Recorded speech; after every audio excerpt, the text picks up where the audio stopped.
Okay, so we have pretty much covered all the beginning stuff. So at this point, I'm just gonna cover SQL Server 2012 Developer Edition install,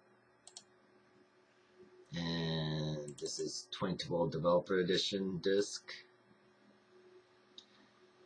In the second video, I showed how to install SQL Express, but I didn't explain any of the options. Just went next, next, next, which is a horrible thing to do. That's something you can do on your local box or only at home. You don't want to do that at work on a real server. So let's say you were to install something on SQL Server on a real server, then you would do something like this. Well, it's still a demo, so I'm just gonna go straight to install, then install standalone, just like before, but a little bit different this time. Well, the last one was 2014. This one's 2012, so that's gonna cause a little bit of difference, but not much. The main differences are the configurations that you're supposed to do when you're doing real production install. So all the prerequisites passed.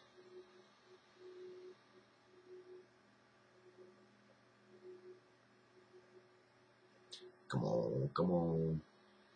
Okay, I should probably, well, just evaluation edition's fine. Then click on accept. I'm going to include update on this one because I'm probably going to be using it, and I'll install the key later.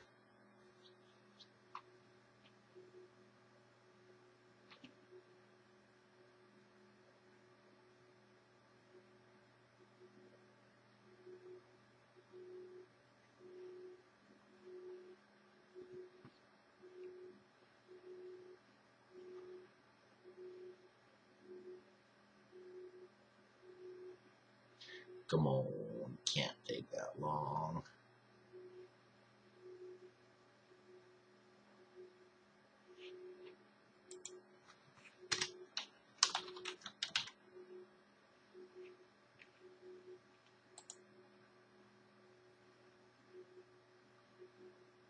Okay, I'm just going to pause the video while it's checking for red. Okay, now it's done. Everything looks to be okay, so click on next. SQL Server installation. That looks good to me. And this is going to be a little different. I'm only going to install database engine. I don't need any of this replication, full text. I don't need analysis service or reporting services. Analysis services for cubes and analytics like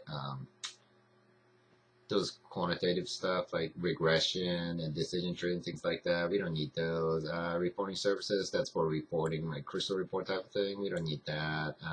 We don't need any of these. I don't need ETL, but definitely need this management tools complete. Without it, I can't really function. So as for this is concerned, okay, this is where it becomes a little bit different. I'm going to install different things in different areas. So I'm going to stick this in I.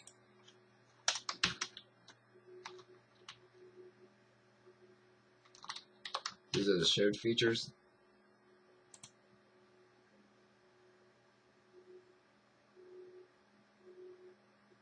Well, I should have named it differently, but that's okay.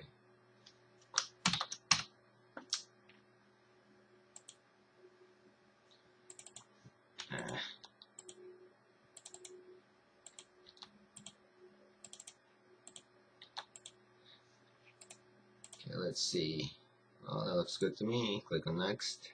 And I'm going with default instance, which means that the name of the instance is going to be that. And I'm going to install the actual binary in I as well.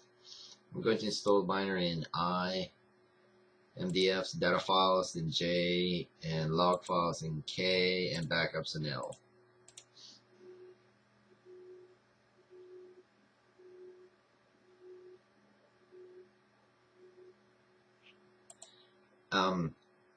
A lot of people used to do this before the days of RAID controller.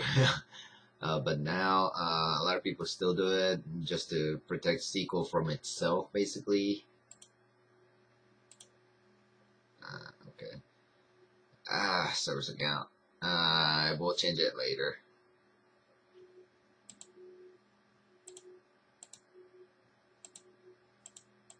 SQL, whenever you have multiple instances on the same box, you need SQL browser for client connection to connect correctly. And SQL agent is basically a scheduler, like maintenance plans, creating index, while recreating index and rebuilding. Yeah, rebuilding indexes and stuff like that, and recalculating statistics and backups and things like that, and collation. I like to change that a little. I like my collation to be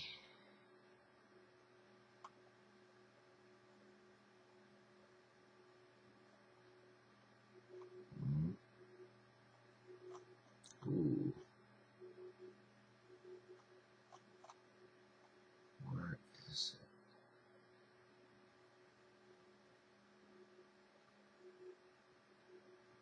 Yeah, well, no, I'm not Korean. Yeah, I usually like it in Latin one general, and case sensitive. No, I don't need it. Case sensitive. Okay.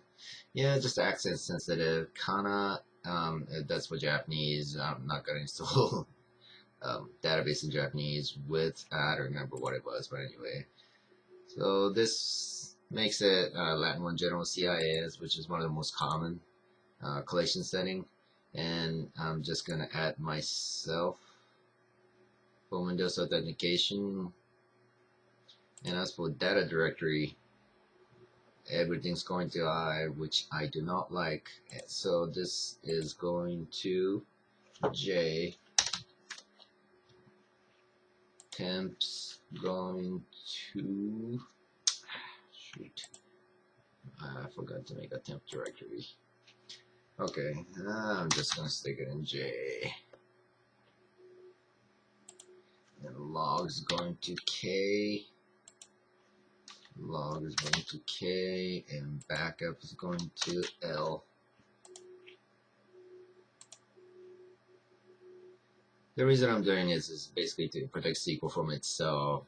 Let's say we had this all in the C drive, and backups keeps on growing because you don't truncate something, or you don't clean up, you don't have a maintenance cleanup plan. Then guess what? The C drive is going to fill up, and it will die. Even if you had it in a different drive like E or something like that, if the backup is in the same drive as data or log or temp or something like that, and backup fills up the whole drive, and guess what? Your SQL becomes read-only, which is not acceptable in production environment.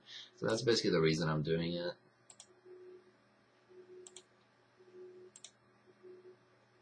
And install. And I'll pause. Okay, it looks like it installed successfully. It says all succeeded, so I'm just gonna close and close. But I gotta admit, I should have made one more partition for temp, because temp database in SQL can cause a little bit of issues, so that I should have separated that. That is my mistake. So you might want to separate that out. You can just go to administrative tools, computer management, go to disk management, and add your disk if you have a space. So I should have done that, but okay, I did tell you guys don't. Well, yeah. Other than that, collation has quite a bit of different meanings. So CIS, KS, WS, and things like that. You might want to spend a little bit of time looking into those things, depending on your situation. And log maintenance can be very important too. But considering this is a beginner's tutorial, it's probably okay. So let's go to start. Go to management tool to see if it's running. And also I'll introduce another thing called a SQL Server Configuration Manager.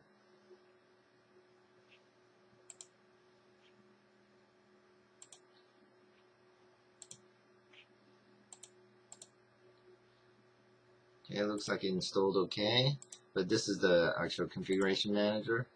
And service account, I should have changed that, so I'm going to change it now. This is going to be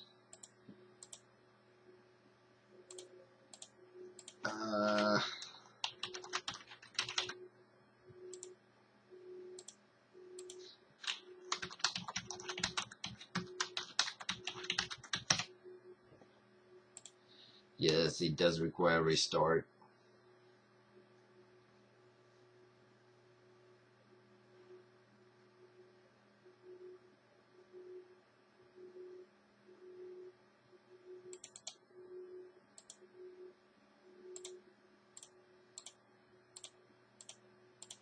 I'm, um, I'm picking off the service account from the domain, not from localbox.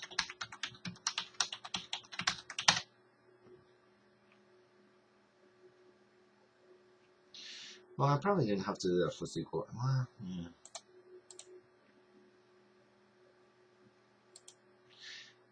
Browsers, local, and SQL Server and agent are different. Yeah.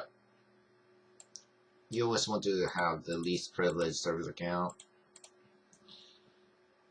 And I wonder if it's still connected. Yep, it's working.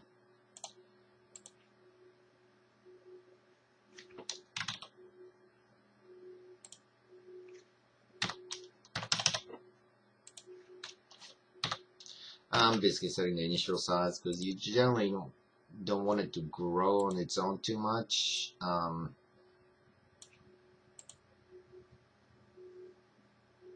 Collections default, that's fine. File group, well, I'll cover file group in a different video.